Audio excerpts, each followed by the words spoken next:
Olha só, Padre Wander, são muitas as perguntas que estão chegando aqui para o senhor, mas algumas delas, por exemplo, da Fátima Aparecida Gomes, de Joanópolis, do Gilson Marcos, de Campinas, o Marco Antônio, de Barra Bonita, eles estão com uma certa dúvida em relação a justamente o que nós comentamos aqui no primeiro bloco, do início e o término da quaresma.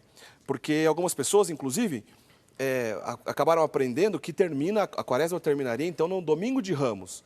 Ela inicia na quarta-feira de cinza e termina no domingo de Ramos. Mas como nós conversamos aqui, parece que não é bem isso, né? Entendo a sua dúvida, você que nos acompanha, mas vamos deixar claro novamente. A igreja nos ensina que a quaresma começa na quarta-feira de cinzas e termina na quinta-feira, logo no momento em que tem início o Tríduo Pascal. Se iniciou a Santa Missa do Lava Pés, está terminada a quaresma e estamos em Tríduo Pascal.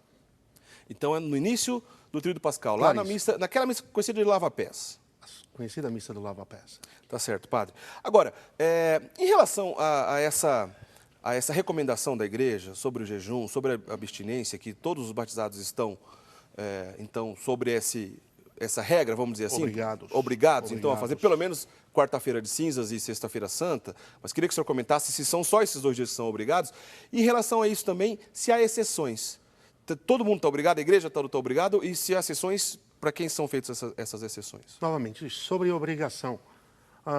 Todo o penitencial para a vida da igreja está regulamentado pelo direito canônico nos cânones 1249 a 1254. Como obrigação, estão todos os católicos, a partir dos 18 anos, até o momento em que se completou 59, todos obrigados na quarta-feira de cinzas e na sexta-feira da Paixão do Senhor. Aí estamos todos os católicos obrigados. Esses 2 dias não tem jeito, todo mundo está obrigado. Todos. Salvaguardando, já podemos falar das exceções. A igreja recomenda... Interromper o senhor. Nós estamos obrigados, então, ao jejum e abstinência? Jejum e abstinência. Jejum e abstinência, as duas coisas. Abstinência de carne, certo, tanto vermelha quanto branca. Certo. E o jejum. Ok? Então, por exemplo, certamente isso é uma coisa que acabou ficando culturalmente no nosso Brasil. Aquela história de ter que fazer uma bacalhoada na sexta-feira santa não é um jejum. Não, não é isso. Mas por que se fala o jejum e a abstinência? Porque pode haver um jejum parcial, por isso. Ok. A pessoa pode optar por fazer uma refeição. Ela escolhe uma das duas principais ou almoço refeições. ou jantar. Tá. E aí se abstém de carne. Jejum e abstinência é por isso. Entendi. Porque se ele é total, já não vai se comer mesmo. Entendi. Agora, se ele é parcial, se opta por fazer uma das refeições, então aí, abstinência de carne, tem que se lembrar. Eu faço essa refeição, mas com abstinência de carne, tanto vermelha quanto branca. E vale lembrar que pessoas muito generosas, orientadas por um bom diretor, que tem uma clareza e discernem bem, fazem abstinência de carne a quaresma inteira, e muitas vezes o jejum todas as quartas e todas as sextas ainda. Todas as quartas e todas as sextas. Acaba vivendo uma quaresma bem vivida nesse sentido. Sim, estando preparado, orientado pelo seu diretor ou seu confessor. Agora, existem exceções, viu? Então não é todo mundo que está obrigado, então... O que desobriga, você está perguntando. Isso, o que desobriga? Né? Vamos lá. O que desobriga? Bem, os menores de 18 anos e maiores de 60 para o caso de jejum. Ok. Para o caso da abstinência, os menores de 14 anos. Menores de 14. Há uma diferença, hein? Jejum a partir dos 18. A abstinência, como é mais tênue, é mais suave, certo, a partir dos 14.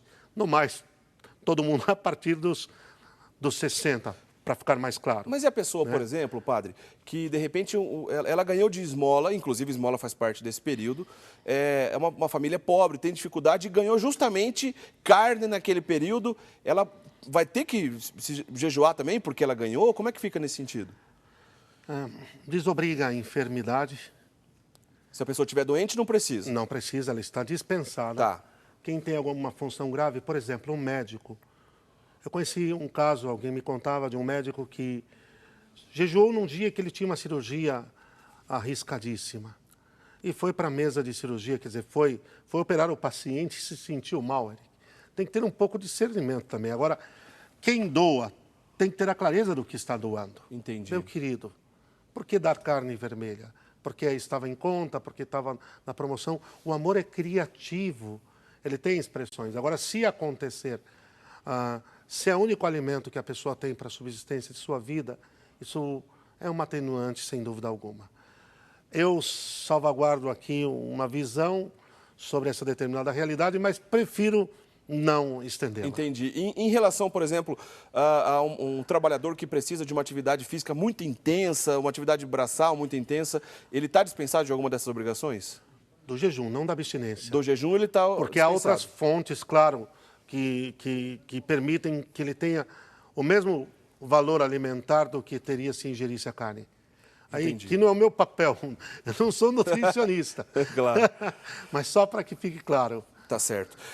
O Carlos Eduardo Rocha, ele pergunta, ok, então ele está entendendo sobre essa necessidade então do jejum e da penitência em geral, etc. Mas quando termina? Quando acaba a nossa obrigação em relação a todos esses tipos de jejum, abstinência, penitência, mortificação? Quando que termina? O estrito, quer dizer, da quarta de cinzas e da sexta-feira santa, no domingo pascal. Ok? Certo. Só que a igreja, eu torno a dizer, recomenda a abstinência de carne vermelha e até mesmo o jejum orientado por um bom confessor às próprias sextas-feiras, Eric, de todo o ano. A sexta-feira é um dia penitencial, por excelência. Foi consagrada naquele dia no Gólgota, na paixão do Senhor, como um dia dedicado à reparação, ao desagravo, à expiação pelas nossas culpas. É esse o sentido penitencial. Deixa eu só explicar. A palavra penitência, penitência do latim, equivale à metanoia grega e significa uma conversão espiritual radical. É por isso que a penitência ela conflui uma série de atitudes interiores e exteriores que vão levando a uma mudança de vida, a curar o pecado em mim e o mal que ele deixou na minha alma. A penitência, num certo sentido, posso ser claro, a penitência nos ajuda a nos livrarmos do purgatório. Porque se não o fizermos aqui morrendo em estado de graça, certo, terá de ser no purgatório. A grosso modo, é um modo de reparar o mal cometido ainda nessa terra. E, realmente, ela não só repara no sentido de restituir a vida de santidade que foi perdida, como ela realiza realmente uma grande transformação, uma radical transformação em nós. Em relação justamente isso, a essa graça da penitência, a esse tempo oportuno de penitência que é a quaresma, e até a possibilidade da gente, vamos dizer assim, nos livrarmos do purgatório, como o senhor disse, a via sacra tem um papel fundamental nesse sentido, né? Como é que a gente tem que fazer para a gente rezar a via sacra? E o que a gente precisa? Tem alguma coisa especial para a gente fazer a via sacra nesse sentido? E o que ela vai nos levar? Que caminho ela vai nos levar a via sacra? A pergunta é essa. Então, a via sacra, você que nos acompanha, é um dos exercícios mais belos, se não o exercício espiritual mais frutuoso da tradição e da piedade cristãs. A via sacra remonta ao caminho de Nosso Senhor, do pretório de Pilatos, Eric, até o Gólgota. Via sacra quer dizer caminho sagrado. Entendi. Ou a via crucis, o caminho da cruz. Os dois nomes, as duas expressões latinas, o caminho sagrado ou o caminho da cruz. Desde o primeiro momento, a tradição legou que a Virgem Santíssima, depois da Ascensão, percorreu ainda esse trajeto. Os cristãos, desde os primeiros séculos, sempre empreenderam em Jerusalém mesmo o trajeto do pretório até o Gólgota. Mas mais tarde, durante as cruzadas, séculos 11 a 13, uma série de cristãos que lá tinham vivido, na própria Terra Santa, materialmente a Via Sacra, pensaram na maneira de como trazer espiritualmente para o Ocidente a vivência desse belíssimo exercício espiritual de purificação, de penitência, que é o caminho do Senhor, na sua imolação, na sua entrega por nós.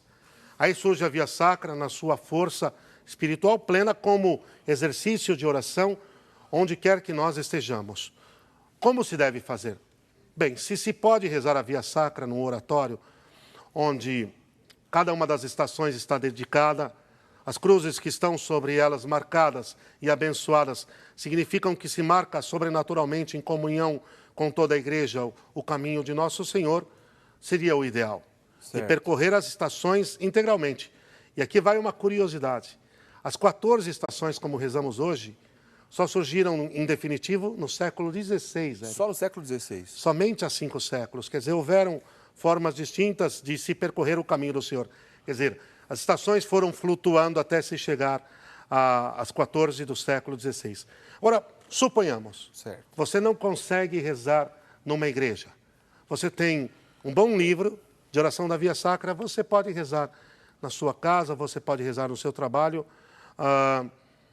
unindo-se às intenções que são próprias da Via Sacra, a expiação, a reparação, o desagravo por todas as ofensas que se cometem contra o Santíssimo Coração de Jesus e o Imaculado Coração de Maria, especialmente, e se alcança da mesma maneira as indulgências que são próprias desta Santíssima devoção. Nós já vamos voltar sobre esse assunto indulgência, queria que o senhor explicasse melhor para a gente. Perfeito. Só abrir um parênteses aqui, Padre Wander, eu estou mostrando aqui para o pessoal o nosso livro, pequeno livreto aqui da nossa campanha Passos da Salvação.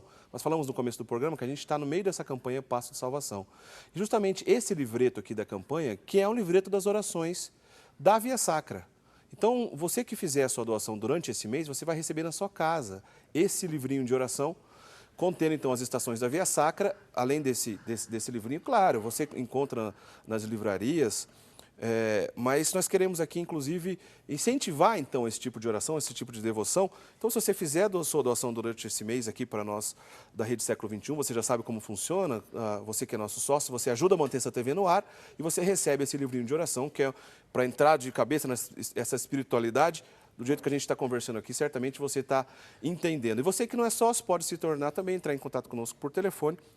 As pessoas vão tirar todas as dúvidas e tenho certeza que nós ficaremos muito agradecidos pela tua participação, pela tua colaboração aqui conosco, tá certo? Agora, padre, o senhor falou aí, ao rezar a Via Sacra, nós vamos lucrar, é assim que diz, lucrar as indulgências. O que é lucrar as indulgências e que condições são essas? É claro. Eric, primeiro, muito bom. A Via Sacra, os passos da salvação, é isso que ela significa antes de tudo. O caminho que Deus abriu para nós, para que cheguemos à salvação.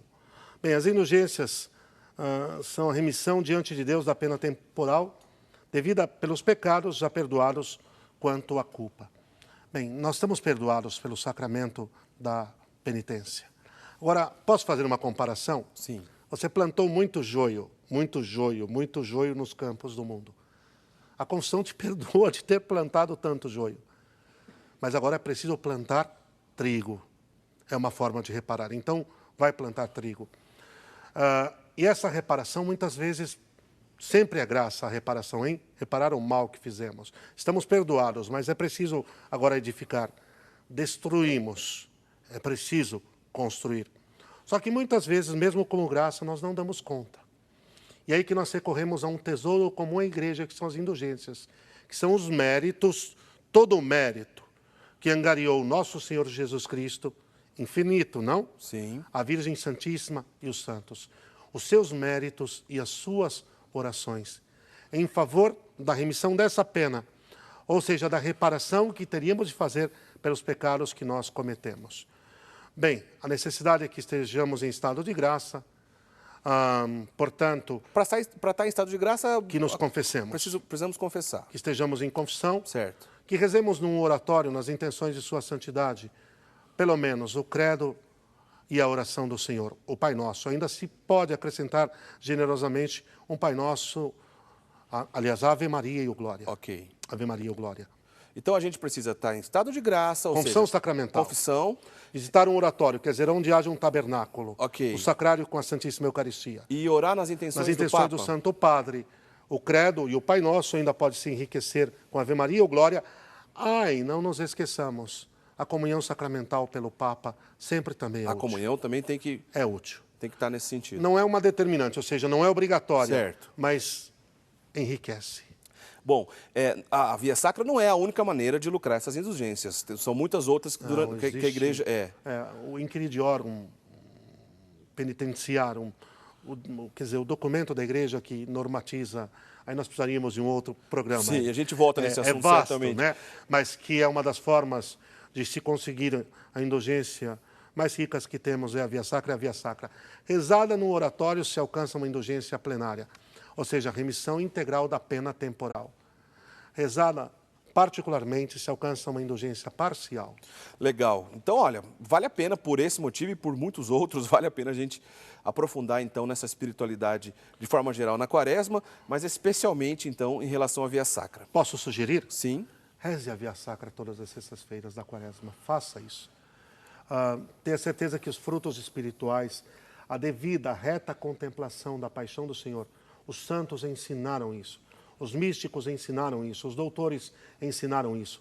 A profunda meditação, Eric, sobre o sofrimento, da entrega do Filho de Deus por nós, a sua paixão, produz um fruto de penitência, de arrependimento, de desejo de expurgar o pecado de nossas vidas, que é tremendo. Constate isso. Reze a Via Sacra. Tá certo, padre. A gente tem mais alguns minutos de programa, mas queria lembrar outras questões aqui que os nossos telespectadores estão nos mandando. Então, a Sofia, de São Paulo, ela pergunta se na quaresma é lícito, então, é um período de recolhimento, mas se é lícito se casar, se a pessoa pode escolher se casar nesse período durante a quaresma. A Igreja oriente que não se celebra os matrimônios durante a quaresma porque eles têm um caráter, claro, pré-claramente redundante, hein? Festivo. Então, recomenda-se que não se celebrem matrimônios durante o período quaresmal. É prudente escolher um outro período? Uma outra data. Por exemplo, conheço N párocos que o fazem, inclusive eu. Iniciamos a quaresma sem matrimônio, só voltamos no pós-Páscoa. Tá certo. A Maria de Nazaré, das Neves aqui de Campinas, ela pergunta assim, olha, é pecado não participar da missa de Quinta-feira Santa, depois das celebrações durante a Sexta-feira Santa e do Sábado Santo? É pecado não participar das três juntas? Olha, sua pergunta é peralta, viu? Maria de Nazaré, quem viu essa pergunta. Sua pergunta é muito peralta, Maria. Mas o que é verdade é verdade. Não.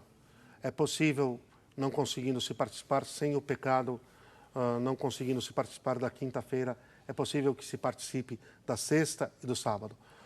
O problema, já vou entrar nisso, é a multidão dos fiéis que vão para a sexta-feira santa, e só a sexta-feira santa, não foram na quinta, vão na sexta-feira e desaparecem no sábado, na vigília pascal.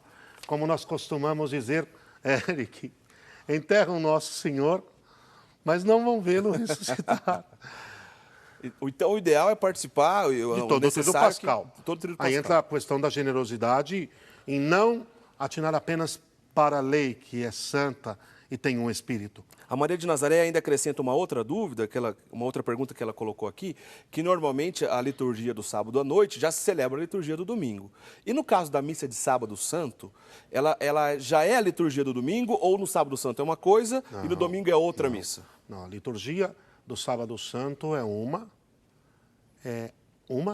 e única, por sinal. É a vigília, mãe de todas as vigílias. No domingo, nós temos outros formulários. Agora, a pergunta é, a vigília pascal já vale para o domingo? Vamos sintetizar? Vale. Entendi. Resumindo, é isso. Porque se pauta não nos textos, como o próprio preceito dominical, se pauta no sacrifício de Cristo. Agora, que nós não caiamos no relaxamento. Quer dizer, se não vamos por impossibilidade é uma coisa. O adiantamento do preceito, segundo o ciclo litúrgico, já para as vésperas do sábado, é uma realidade da dilatação dos portais, das fronteiras da misericórdia de Deus segundo a Igreja. Mas não é para nos levar a um comodismo. Eu vou no sábado só para que no domingo nós não precisemos ir. Entendi. Padre, rapidinho, nosso tempo está quase terminando, mas em 30 segundos, ficaram algumas dúvidas, algumas pessoas. Por exemplo, o Igor Morvan. A carne branca, a igreja permite a abstinência também está inclusa a carne branca, por exemplo, o peixe. Se quem come peixe fez ou não abstinência de carne? Bom, o tempo é curto, depois detalho isso para você. O peixe é uma coisa que depois nós trabalhamos, carne vermelha e carne branca. O peixe, nesse sentido, é uma outra categoria. Posso responder pessoalmente para ele depois do programa, Eric. Tá certo. Bom, certamente durante esse período aqui, nosso programa Eclésia, a gente volta em algum desses assuntos e esse e outros assuntos a gente volta a discutir também antes ainda da gente chegar no dia da Páscoa, tá certo? Bom, padre, a gente está encerrando nosso programa, pedir então que o senhor nos desse a bênção nesse momento, que a gente vai terminar o programa com a bênção. Eric, eu agradeço a participação, uma bênção especial para os paroquianos na minha querida Verbo Divino e para vocês todos.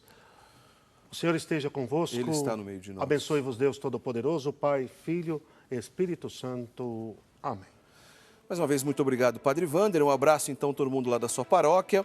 Um abraço para você que nos acompanhou ao vivo aqui na Rede Século XXI, que você participou conosco. Foram muitas participações, claro, não deu tempo de a gente responder a todas, mas eu espero que tenha atendido o maior número de dúvidas aqui das pessoas que nos enviaram.